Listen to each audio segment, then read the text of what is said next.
নমস্কার বন্ধুরা, টিনার শোল চ্যানেলে আপনাদের সবাইকে স্বাগত। আজকে আমি বানিয়ে দেখাবো একদম ঘরোয়া কায়দায় খুবই সুস্বাদু মাছের মাথা দিয়ে বাঁধাকপি। ভাতের সঙ্গে খেতে অসাধারণ লাগবে।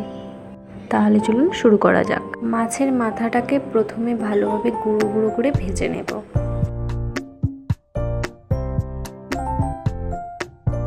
এরপর ছোট ছোট করে কেটে রাখা আলুগুলো ভালোভাবে ভেজে নেব।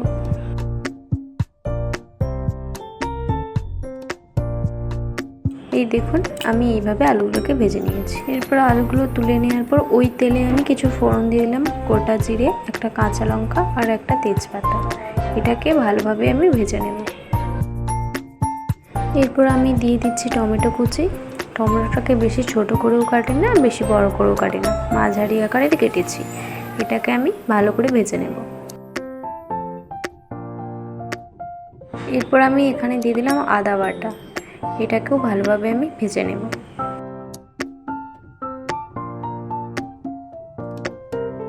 এরপর ছোট ছোট করে কেটে রাখা বাঁধাকপিটাকে দিয়ে দিলাম। এটাকে ভালোভাবে মশলার সাথে মিশিয়ে নেব। এরপর আমি এখানে দিয়ে দিলাম স্বাদ মতো লবণ। এরপর বাঁধাকপিটা ভালোভাবে আমি নেড়ে নেব। এখানে কোনো আমি জল ব্যবহার করব না। বাঁধাকপি থেকে যে জল বেরোবে তাতে থেকেই সেদ্ধ হবে। বাঁধাকপিটা হাফ সেদ্ধ হয়ে গিয়েছিল। এই সময় আমি ভেজে রাখা আলুগুলো দিয়ে দিলাম। এরপর দুটোকেই ভালোভাবে নেড়ে নেব।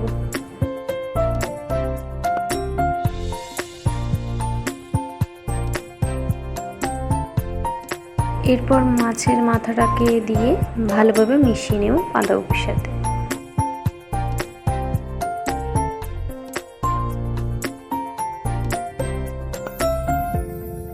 এরপর আমি এখানে দিলাম 2 চামচ হলুদ গুঁড়ো।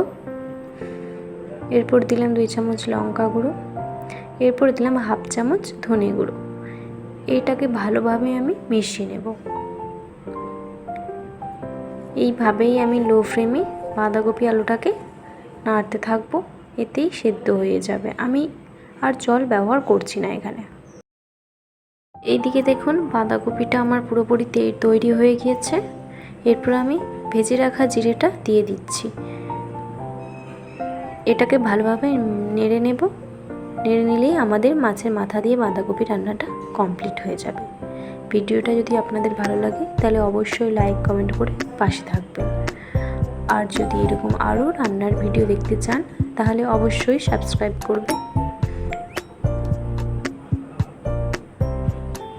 তাহলে আজকে এই পর্যন্তই। আবার দেখা হবে অন্য রেসিপি নিয়ে। ধন্যবাদ। ভালো থাকবেন, সুস্থ থাকবেন।